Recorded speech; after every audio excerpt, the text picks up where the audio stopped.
अस्सलाम वालेकुम, welcome back to my channel. कैसे आप सब? अगर घर वालों से और मेहमानों से आपने वाह वाह करवानी है ना, तो ये चिकन टिक्का क्रेप्स लाजमी ट्राई करें।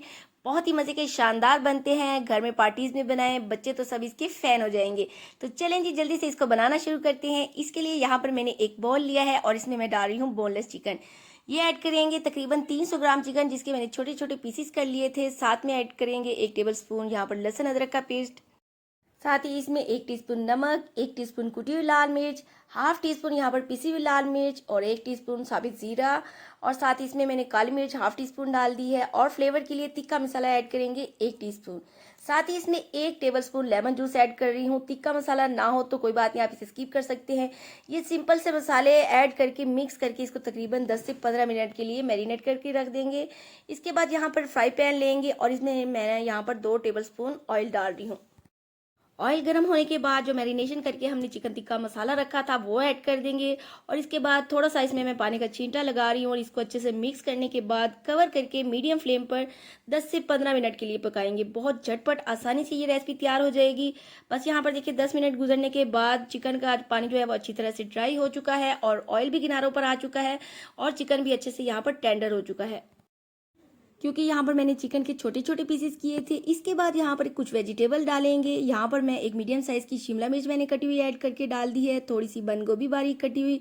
और यहाँ पर साथ ही इसमें एक छोटे साइज़ का प्याज बारीक कटा हुआ ऐड कर देंगे।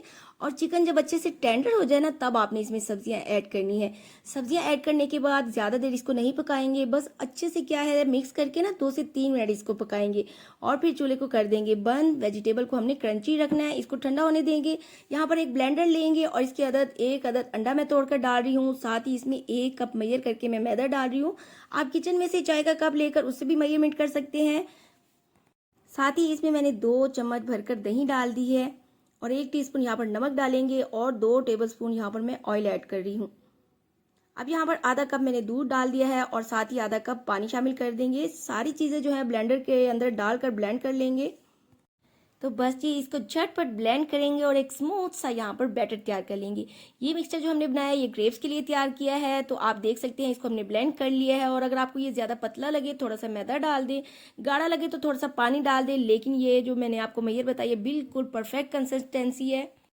तो चलें जी, जल्दी से इस बैटर से हम पटिया बना लेते हैं। इसके लिए यहाँ पर एक पैन लेंगे और इसको मैंने थोड़ा सा ऑयल से ग्रीस कर लिया है। लो फ्लेम पर एक छोटा ये जो डोंगा होता है ना, जिसे हम पावा भी कहते हैं, तकरीबन पौना डोंगा भरकर इसमें डाल देंगे। और मैयर के लिए आप कोई और भी चीज़ ले सकते हैं और फ्राई पैन के हिसाब से भी आप जो है वो बैटर डाल सकते हैं। बैटर को इस तरह से पैन में घुमाकर गोल सी रोटी बना लेंगे। तो जी अब यहाँ पर आपने फ़ौरन से इसकी साइड को चेंज नहीं करना है, वरना ये रोटी टूट जाएगी। जब आप देखिए किनारे अलहदा होना शुरू हो जाएंगे तो फिर आपने इसको टर्न कर लेना है और फिर दोनों साइड से ना लो फ्लेम पर इसको 1-1 मिनट तक पकाएंगे। खूबसूरत सा दोनों तरह से गोल्डन कलर जब आ जाए तो फिर ये समझे कुक हो चुकी है। तो चलें जी अब इसको निकाल लेंगे। यहाँ पर मैंने प्लेट में जो है 3 से 4 रोटियां बना ली हैं। फिर आपको एक और दिखाती हूँ। दूसरी दफ़ा जो है आपने उसी गर्म पैन को फ़ौरन से जो है उसमें बैटर नहीं डालना। पैन को चूल्हे से उठाकर फिर इसमें बैटर डालकर इसको गोल घुमाकर ना इस तरह से रोटी बनाकर फिर आपने दोनों तरफ से पका लेना है। तो यहाँ पर देखिए जी ये भी रोटी तैयार हो चुकी है। तो यहाँ पर देखिए 1 कप मैदे के बैटर से हमने कितनी ढेर सारी स्मूथ सी रोटियां बना ली और देखिए कितनी अच्छी तरह से जब कुक करेंगे तो बिल्कुल ये यहाँ पर टूटेगी नहीं और बहुत ही मज़ेदार सॉफ्ट रोटियां बन चुकी हैं। यहाँ पर जी साथ ही ग्रेप्स को जोड़ने के लिए मैदे की एक लई सी बना लेंगे। यहाँ पर जी मैंने 2 से 3 चम्मच मैदा ले लिया है और इसके अंदर थोड़ा सा पानी डालकर ना इसको अच्छे से यहाँ पर मिक्स कर लेंगे। कोई भी इसमें गुठलियां या लम्स ना रहें। इसकी कंसिस्टेंसी इस तरह से रखेंगे जैसे समोसों को जोड़ने के लिए एक बैटर सा बना लेते हैं। अब यहाँ पर चिकन की स्टफिंग को एक बॉल के अंदर मैंने डाल दिया और इसके अंदर यहाँ पर मैं मोज़रेला चीज़ ऐड कर रही हूँ। मोज़रेला चीज़ ना हो तो चेडर चीज़ जो आपके बच्चों को पसंद हो वो चीज़ इस्तेमाल कर लें, कोई इशू नहीं। अगर ना हो तो कोई बात नहीं है।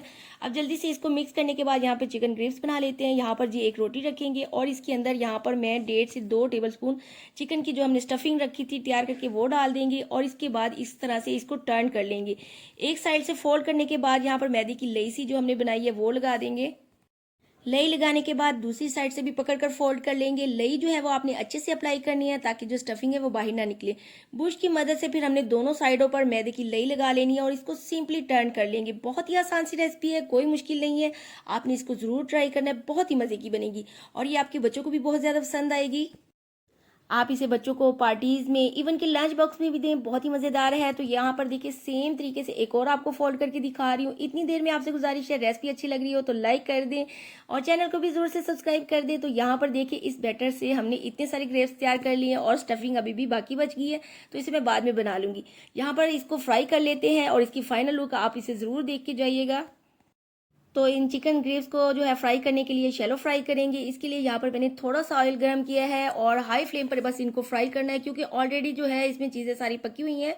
तो बस हाई फ्लेम पर 2 से 3 मिनट जो है इसको खूबसूरत कलर आने तक जो है इसको फ्राई कर लेंगे।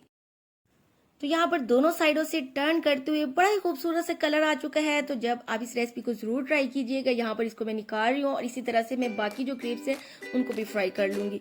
इस तरह से निकाल कर इसे डिश आउट करेंगे। आप इसे चाहे केचप या चटनी के साथ खाएं, बहुत ही ज़्यादा यम्मी के मज़े के बनते हैं।